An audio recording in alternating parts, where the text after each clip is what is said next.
And what was your opinion of Halifax's? To me, it was the finest aircraft ever made. I enjoyed every trip I took in them, and to compare it with the Lancaster, well, it's a job too, because I only went into a Lancaster aircraft once, and that was only about 18 months ago when I visited the flight station at Coningsby. I was allowed to climb in there and go over the the Lancaster, and I still think the Halifax was a nicer aircraft. Yeah, it's one of those things. They've both done a good job. One may have carried a heavier bomb loads, but in their war effort, I think they're both the same. Yeah. Were you aboard a Mark III Halifax? Yeah, we operated on the Mark III from the Squadron. Yeah, it's I'm not sure what mark it was, whether it was a Mark III conversion unit or not. I wouldn't be too sure on that one. Oh, memory fades sometimes. And what were conditions like in the mid-upper turret?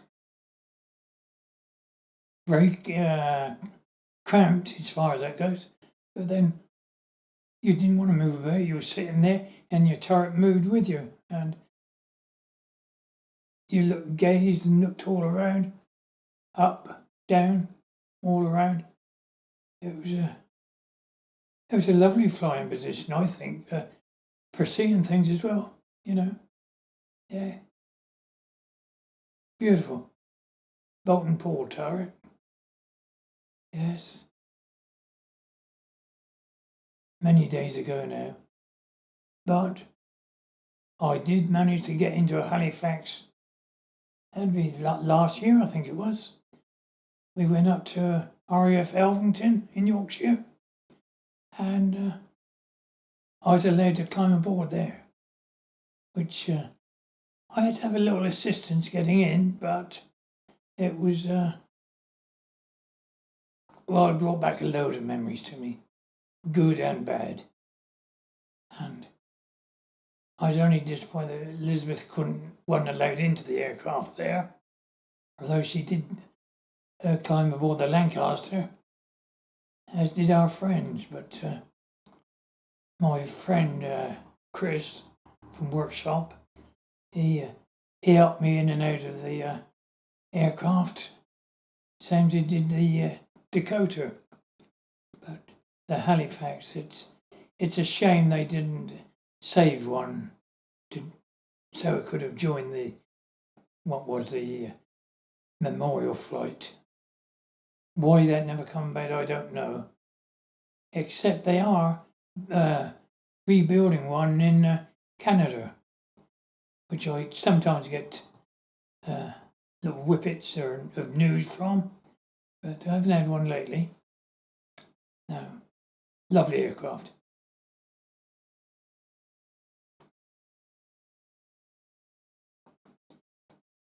And did you ever know of any cases of people who refused to go on bombing raids?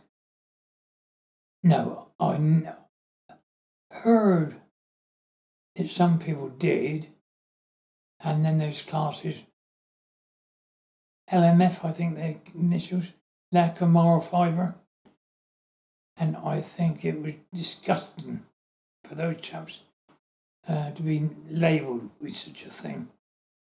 Because believe me, I only done 3 trips, and as mentioned earlier, the one in the Ruhr, it was hell let loose. So I don't wonder that some chaps not having the nerve to go again, but being labelled LMF, I think was wrong. Yeah. But I never knew of anyone. When you were aboard the Halifax, how did it compare to being aboard the Wellington? Ooh, well,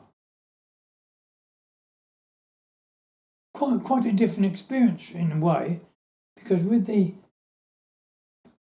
I was flying in the Wellington on training, when we were crewing up, mainly my position was looking out of the astrodrome, unless it was my turn to do the firing exercise. Then Les and I would change over, and I would sit in the tail turret to carry out the firing exercise. But the experience of looking round and searching the sky, which I'd practiced in the Astrodome, was about the same, except it was a much smaller area to look round. The Wellington, I think, could take a lot more punishment than the Halifax, I think, inasmuch that how it was constructed, the framework being crisscrossed, or whatever the wording is. Because, I mean, while flying in the Wellington, once I was in the Astrodome, I actually saw the wings literally flap up and down, which any other aircraft, I think they'd have snapped off at the time. There was we had a Polish screen pilot instructing our pilot on the Wellington, and he told him to dive down over base. We was over Reading at the time, and he said, when I say dive, I mean dive, because Phil just gentle dive, and he just took over the dual aircraft control. Woof. And I was just stood in the Astrodome, dumbfounded, mouth wide open. But we didn't see him again afterwards, after the pilot reported him when we was debriefed. Yeah. Because that is one thing the pilot, if possible, except in emergencies, of course, has to warn the crew, or had to warn the crew on if he's going into a steep dive. Yeah. That's about it, I think. What was the process for moving the turret about? What was? The process for rotating the turret. The purpose? The process. Process. Oh, you got me beat nearly now. Nearly forget so long ago since I've done it. It was we had the handle there, port or starboard, dip or raise on the handle. If I remember right, it's just a single. Or was it double? I can't remember now. But there was a single handle, I think. You go port or starboard, but the normal position for takeoff and that kind of thing would be pace and tailwards. The turret would be, yeah.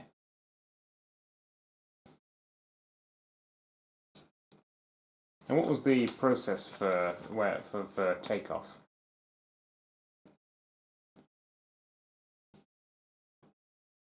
Well, everybody would be checked in before we took off. Would check all their particular instruments, positions. We'd ensure that the guns were loaded and the safety catch was on, and that it worked, of course. But you'd always would be in a safe position on takeoff. And at times, I believe I used to have to sit in the fuselage for takeoff. Can't quite remember whether that was a actual rule. I got a feeling it was during the training. Then once we was airborne, you climbed aboard. And when you was on ops, of course, as soon as you got airborne, you put your safety catch off and start the business of rotating, searching sky.